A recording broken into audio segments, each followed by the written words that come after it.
Tonight, the war of words extends out of the Oval Office as the White House halts military assistance to Ukraine. Good evening, I'm Kyle Dowling. This is ABC News, Northern Territory.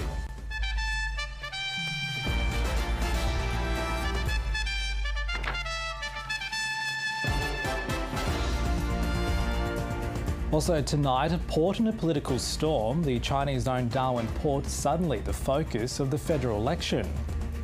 Same pay, less days. The push for a 4-day working week gains momentum. And sandbagging and panic buying. Brisbane braces for Cyclone Alfred as the AFL cancels the opening match of the season.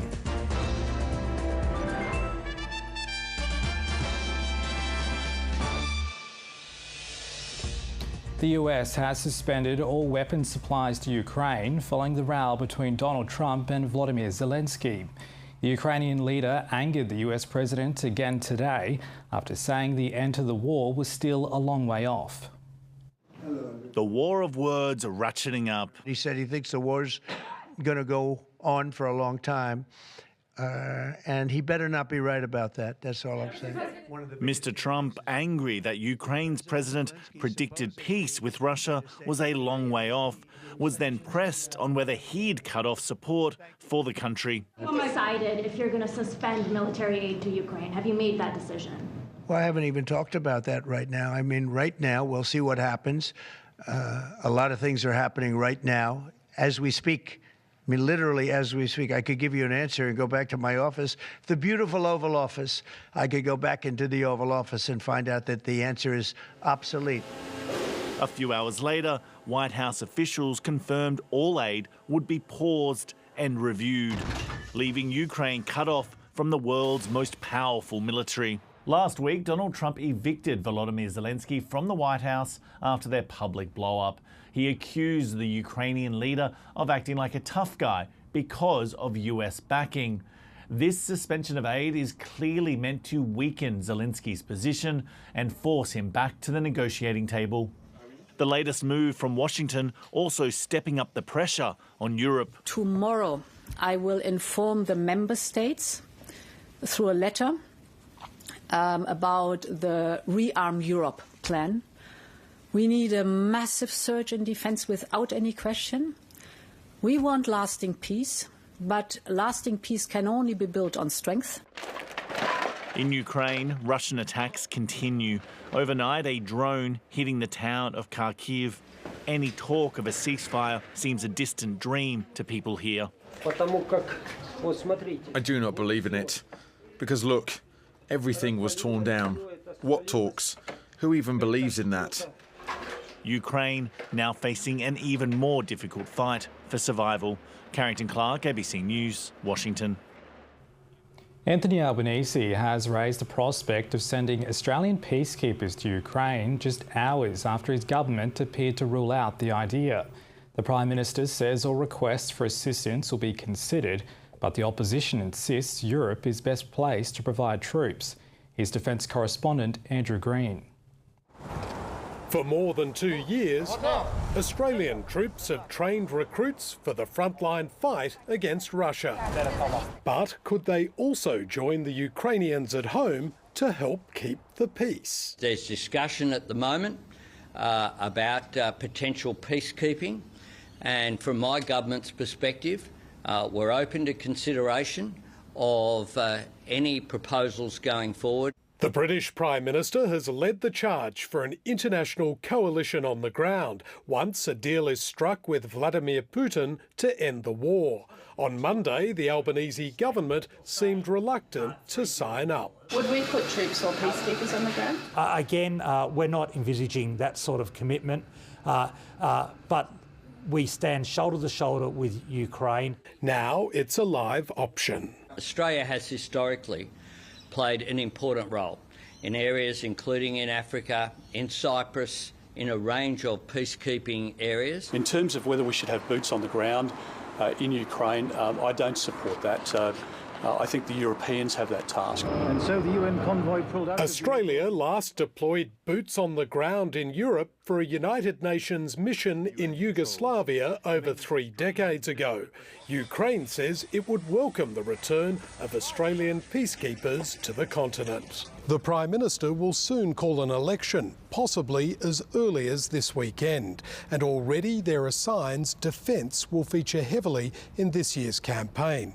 After facing accusations of being weak on national security for his handling of visiting Chinese warships, Anthony Albanese signalled he's prepared to fight on territory that's usually considered a coalition strength. Andrew Green, ABC News, Canberra. A controversial port in a political storm. The Darwin port is once again the focus of our politicians amid global tensions and financial difficulties at home. The Chinese-owned company who secured the port in a 99-year lease insists it's not for sale, but there's growing pressure on the government to review the deal. A strategic national asset in the hands of a Chinese company, the subject of a slanging match ahead of the upcoming federal election. It's time for Anthony Albanese to stump up if he's going to do it, put up the money. They've done it in Whyalla, so why can't they do it for the port here in Darwin? Well, we wouldn't have sold it. We wouldn't have flogged it off. Sold by the CLP government to Landbridge in 2015 on a 99-year lease, the NT Chief Minister, who was a backbencher at the time, today distancing herself from the $500 million deal. Now, ultimately, at that time, the decision was made by that then government. A war of words sparked by federal Labor MP Luke Gosling after suggesting Landbridge was courting buyers for the lease. So Landbridge bought the port for just over $500 million. They say they've invested $60 million in it, and then they want to flip it for $1.3 billion. A dollar amount the company insists isn't real, and a lease they insist isn't for sale. The Northern Territory government says the lease will be discussed at a meeting in Canberra this week, with the Chief Minister calling on the federal government to provide clarity around its plans for the port. While Leah Finocchiaro wants certainty, she's refused to weigh in on whether she believes the lease should be sold. As well as security concerns, there's questions around Landbridge's finances after the company posted a $34 million loss last financial year. With Landbridge's parent company also in default of a $100 million loan, it could be grounds to trigger a termination of the lease. There'll be meetings with members from the Prime Minister's office, from Treasury and from the Logistics and Infrastructure branch. So from those discussions, we'll have a clearer picture of what we'll be doing into the future with the port. Short-term politics for a deal that could have long-term consequences. Oliver Chaseling, ABC News. Thousands of Northern Territory voters have today been shifted into the federal seat of Solomon, with a shake-up to electoral boundaries coming into effect ahead of the federal election. The boundary shuffle takes in Palmerston suburbs that had big swings towards the Country Liberal Party at last year's NT election, including the electorate of NT Chief Minister Leah Finocchiaro. Long-term Labor MP Luke Gosling says he welcomes the changes, which brings former voters from Solomon back into the seat. I don't know whether you've noticed, but in the work that I do as a member for Solomon, I am everywhere, all over Palmerston, all over Darwin, northern suburbs. So people in those suburbs, not only have I already represented them, I'm so proud and ready to represent them formally.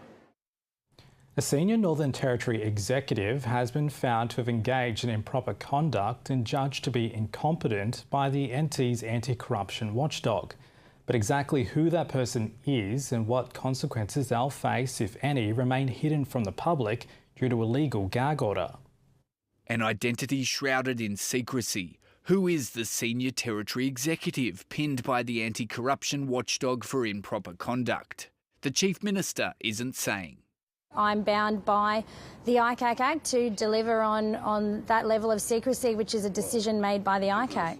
That secrecy relates to a report dropped by the NT's Independent Commissioner Against Corruption's office last Friday, which found an unnamed senior public sector executive engaged in improper conduct, which involved negligence and incompetence when they sat on a recruitment panel for a long-term friend to get a senior job. The ICAC found the conduct did result in a substantial detriment to the public interest and was also an inappropriate use of public resources in the recruitment process. As best we understand at the moment, the person who got the job, even though it was the product of incompetence, negligence and a conflict of interest, still has the job. They should be cast out of that job. Leah Finocchiaro says while she knows the executive's identity, it's the ICAC's choice to keep it a secret. The corruption agency staying silent despite a request for comment as to its reasons. What this has done, I believe it was really intended to be an exercise in public education around best practice around conflicts of interest, but all it's done is create this hunt. No, I can't rule anything in or out. I'm bound by the advice provided to me by the ICAC, by the Solicitor General and by the ICAC Act, which is frustrating for me and for the community. It seems to me as though, at the very least, the person who was responsible for this should be asked to show cause why they are allowed to hold their position in the public service. If the veil of secrecy isn't lifted, all may be revealed under parliamentary privilege. We need to be acting in the public interest, and I think in the public interest, people need to know this. So I will be asking questions in the next sitting of Parliament and naming this individual. A matter of public interest that the public isn't allowed to know. Matt Garrick, ABC News. Tropical cyclone Alfred is now on its path towards southeast Queensland. It's poised to make a direct hit on the densely populated region from late Thursday. Authorities are warning the window is rapidly closing for residents to prepare their homes and gather supplies. A vast swathe of coast from Queensland to New South Wales is at risk as Cyclone Alfred looms. Nervous. Sarah Mill manages a holiday park on the water north of Brisbane. They're just hunkering down in their caravan and hoping for the best. There's concern the Gold Coast may bear the brunt of the fury. Every scenario that has been modelled indicates not a good outcome for our city. The Category 2 system remains on track to make landfall from Thursday night. Exactly where is still unclear. We can expect destructive winds, and that is winds in excess of 95 kilometres an hour mean wind and gusting up and above 130 kilometres an hour. And we're likely to see daily rainfall totals of around 200 millimetres plus. It's a really rare event for southeast Queensland, but it is serious and it is happening, and we want Queenslanders to be prepared. The same warning applies for just over the border. Act early, be prepared. Brisbane's city cats have been moored or hoisted onto dry land. Many residents spent the day stocking up. Generators are in high demand. I hope I'm overreacting. I've got me new whippersnapper here and I'm going to clean up the yard, make sure there's no loose debris. Shelves are being stripped bare, but authorities insist they will be restocked. It's quite overwhelming in there. There's no loo paper, barely any actual essentials that you really need. Sandbag stations are being swarmed. Yeah, we were in a vehicle line for about 2 hours before we even got a sandbag. You've got to protect your home, whatever you can do. On islands just off the coast, authorities are door-knocking vulnerable people. Councils across the region are assessing the risk of storm surges for homes in danger of being inundated by seawater. If you decide to leave, you need to leave before the event starts impacting you. Emma Pollard, ABC News, Redcliffe. The Cyclones forced the AFL to postpone 2 of their opening round games after a plea from one coach for common sense to prevail. The Lions and Cats were due to launch the season in Brisbane on Thursday night, when Tropical Cyclone Alfred's expected to start making landfall. The Gabba bathed in sunshine, unaware of the dark shadow lurking beyond the horizon. Feels like we're back in COVID and there's all this uncertainty around. A blockbuster sellout was scheduled to open the AFL's new season on Thursday night. A rematch between 2 heavyweights. That was until Cyclone Alfred. It's just a game of football. The safety of family and friends and staff and fans is the priority. So that's why common sense has to prevail. We're ready to play. And if the AFL decided it was safe in consultation with the government, we're on a plane. But late today, the AFL ruled the match was off. So too Gold Coast's Saturday clash with Essendon at Carrara. Our understanding is that also once the cyclone passes, there will be continued rain and the forecast rain will make it really difficult. The Lions and Cats both have a bye in round 3. A rematch date isn't as straightforward for the Suns and Bombers. It's a home game for the Gold Coast and we'll find a space for that in the season when we work around the byes. Meanwhile, the Dolphins were due to host the Rabbitohs here at Lang Park on Friday night, but a decision late this afternoon from the NRL that match has been relocated to Western Sydney Stadium. Instead, the round 17 clash between the sides will be a Dolphins home match. Jessica Stewart, ABC News. Coming up on 7:30 with Sarah Ferguson, footy's back, but not always on free-to-air TV. I think for a majority of Australians, that first game when they turn on Saturday night, they're going to be questioning, actually, has the footy started? A lot of people do not have Foxtel nor KO. They rely heavily on free-to-air television. If you want to use it or see or watch, you've got to pay. Are we losing some of our tradition? It's a 4-on-1 inside 50.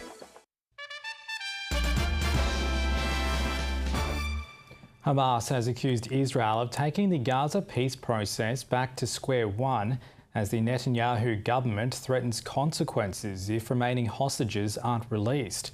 The first phase of the ceasefire ended over the weekend with no agreement on what will happen next.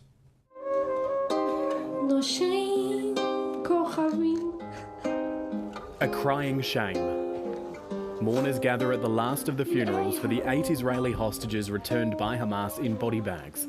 Itzhak El-Garat's family blaming Prime Minister Benjamin Netanyahu for failing to secure his release. The enemy who caused your death was not the one who abducted you, but the one that abandoned you.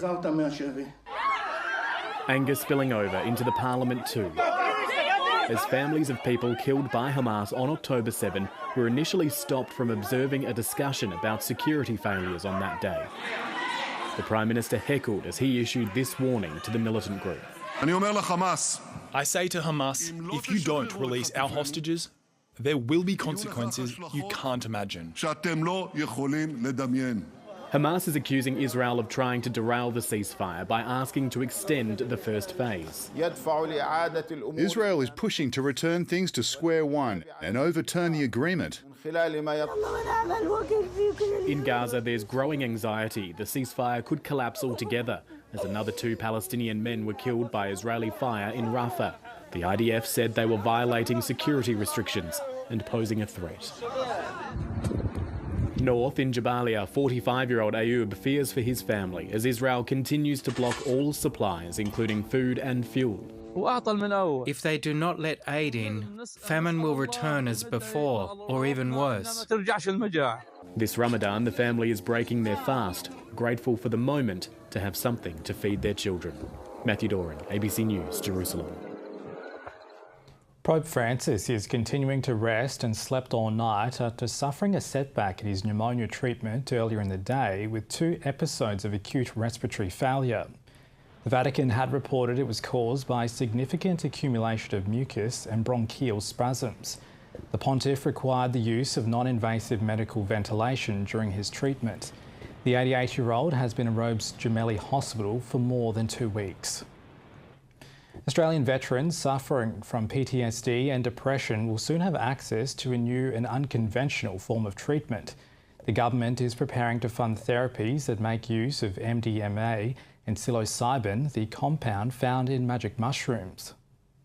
Former Commando Daniel Vincent isn't letting a spinal injury stop him from being a triathlete. Physical activity is a huge part of my life, and I think it's a huge part of why I can cope mentally as well. Like many veterans, he also left the military with psychological injuries. I saw death at its finest. Like, I worked in the ERs in Iraq. When antidepressants didn't work for him, he started microdosing on psilocybin, with interesting results. I don't get depressed like I used to. I haven't had suicidal thoughts in, Jesus Christ, in a very long time. Microdosing psychedelics was, and still is, illegal, But as of 2023, authorised psychiatrists can administer the drugs for the treatment of certain medical health conditions. Now the Department of Veterans Affairs is preparing to fund the use of MDMA and psilocybin-assisted therapies for vets with PTSD and treatment-resistant depression. We're absolutely desperate for the support. The need is incredible. A lot of us, and even myself, have been isolated for years in these battles. The DVA is developing a framework to assess requests. It hopes by combining the treatment with therapy sessions, it will allow patients to deal with memories that are otherwise too traumatic to talk about. I got a sense the very first few patients I treated that I was able to do kind of a year's worth of therapy in that dosing day. But others warn the new treatments might not be for everyone. The research that's coming out for psychedelic-assisted psychotherapies is promising, but it's certainly nowhere near as robust as the evidence we have for these other treatments. If we control it too much, and then people are going to go do it behind the back sheds. But control it enough that it's not about making money, it's about getting people better. Daniel is just glad other veterans have a legal route to get the help they need. Lucas Forbes, ABC News. Retail businesses have applied to the National Workplace Regulator to introduce the option of 4-day work weeks for full-time workers. It comes as part of Fair Work's wide-reaching review of retail award conditions relevant to millions of working Australians. This retail worker did the sums. A 4-day work week, the answer to having a life outside of work. It allows me to plan my me time, as I've got lots of activities outside of work. 30% of staff at IKEA have opted in for a shorter work week. It is a competitive advantage that we're able to offer co-workers the opportunity to really choose the hours and the days that work for them. Bunnings staff also have the option. The 4-day work week for me, there's a lot more job satisfaction in it. It just means that I'm not sitting in traffic for hours and hours trying to get to and from work. Some people it's purely because they want to have a sleep in on an extra day, and other people because it genuinely works for their appointments and their kids and that sort of stuff. Now retailers have proposed to Fair Work the 4-day week be included in the award. We would really like to see that the retail award allows for that flexible way of working that is very much part of the future. A benefit for employers is that they wouldn't have to pay overtime for those working longer days. The question for employees is whether the extra day off is enough of a trade-off. Not everyone is going to thrive in this kind of environment where you have to work longer hours in order to get the benefit of that rostered day off. But I think what is really important is that if we can give employees the choice. It's nice having time at home. Yeah. The Fair Work Commission will hear the case later this month. Bronwyn Herbert, ABC News. The gender pay gap in Australian companies is getting narrower, but not by much. Just 1 in 5 businesses have eliminated it. It's the second time this data has been published, allowing workers to see which firms are making progress and which are going backwards. For working men and women, different outcomes. The national gender pay gap is 21.8%, which means that on average, for every dollar that a man earns, women earn 78 cents. New data exposes the gap at every business with more than 100 staff. 56% of companies improved their gender pay gap in the last 12 months. Qantas is celebrating International Women's Day by having more than 50 flights operated entirely by women. But for every dollar a man at Qantas makes, a woman, on average, earns just 64 cents. And at Jetstar, it's 54 cents. I think the publication of the data is absolutely essential. It does accelerate change. Brittany Carroll's story at pharmaceutical giant GSK shows how the gap can be narrowed. It was about 6 weeks away from me going on parental leave and my dream role became available. My initial thoughts were, I don't even think I can apply. But she won the more senior, better paying job, and it was held for her until she came back.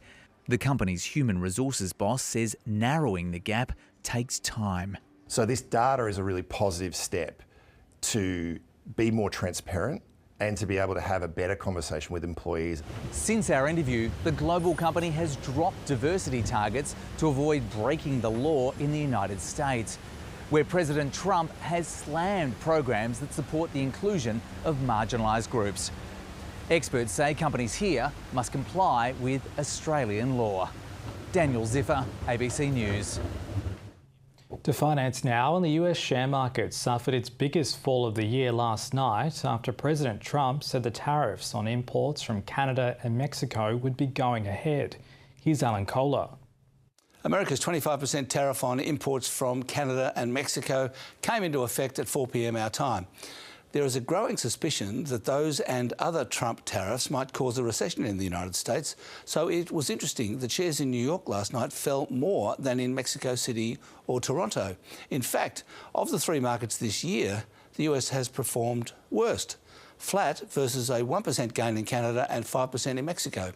But let's face it, investors are guessing. They're in uncharted waters, hoping not to bump into something. The Australian market fell today as well, of course, down 0.7%, but the biggest falls were energy stocks like Santos and Woodside, because the oil price fell after OPEC said it's going ahead with a planned production increase in April. It was going to be put off because of all the uncertainty at the moment, but apparently Mr. Trump pressured them to get petrol prices down. And as if he didn't have enough to do, Mr. Trump also announced last night that he's going to create a US strategic cryptocurrency reserve. Not just Bitcoin, but also XRP, Solana and Cardano. Now, this chart of the Solana price is typical of what happened to all of them last night. A sharp rise followed by, wait a minute, what does it mean? No one knows. Sell. And the US dollar went up because of the tariffs, and the Aussie fell a bit as a result. Finally, a very interesting chart from Westpac showing the premium or discount of the cost of building new houses and units versus the price of existing ones, on average, across Australia. New units cost 10% more to build than existing ones, and new houses cost 10% less to build than existing ones. How about that? And that's finance. Australia plays an unbeaten India tonight for a spot in the final of cricket's Champions Trophy. After playing all their matches in Dubai due to security concerns, India finished on top of its group after defeating New Zealand by 44 runs. The dry conditions will be very different for the Australians coming off their rainy stint in Pakistan. ODI captain Steve Smith says India might have the upper hand, especially with their spinners in searing form. The game's probably won and lost how we play their spin, particularly in the middle overs. Yeah, look, it's going to be a challenge. I think that there's going to be some spin by the looks of it, looking at the surface. And yeah, we've got to counter that. Time for the weather now, and tonight's weather pick of a sunset over Cullen Bay has been sent in by Elizabeth Spencer. It was very hot and sunny across most of the territory today. There were isolated showers and thunderstorms between Tennant Creek and Daly Waters. It was 34 in Darwin today, 35 in Bachelor. Zooming out, 38 today in Katherine, Jabiru 37 and Borroloola 39. 42 degrees atop for Alice Springs, 44 in Yalara and Tennant Creek 43. On the satellite, mostly clear for the country with isolated thunderstorms developing over northern Australia, and Tropical Cyclone Alfred is in the Coral Sea bringing rain and clouds over southeast Queensland. A trough in WA stretches to central Australia and a high pressure system is expected to move into the Bight. Interstate tomorrow, a shower or two in Hobart, Melbourne 32 degrees, sunny for Canberra, showers easing in Sydney, rain with wind increasing in Brisbane, Adelaide a top of 31 degrees and a sunny 34 for Perth tomorrow. And looking at the territory forecast for tomorrow, Alice Springs sunny and 40 degrees, Tennant Creek clear and a top of 42, partly cloudy for Elliot. Further north, Katherine 40 and sunny, partly cloudy in Borroloola, a top of 33 in Nhulunbuy. And heading west, 38 degrees in Bachelor and Darwin, sunny and 35 tomorrow. A heatwave warning continues across much of the territory, but conditions are expected to ease in coming days. There's a morning high tide at 9:47 and a low tide at 3:24 in the afternoon. The sun will rise tomorrow at 6:48 and will set just after 7 o'clock. It's going to be hot and sunny in Darwin. The chance of showers and thunderstorms are expected to pick up from Thursday. And for Alice Springs, hot to very hot conditions. It's staying mostly clear with some possible gusty winds for the next couple of days. And stay with us now. Sarah Ferguson is up next with 7:30. Good night.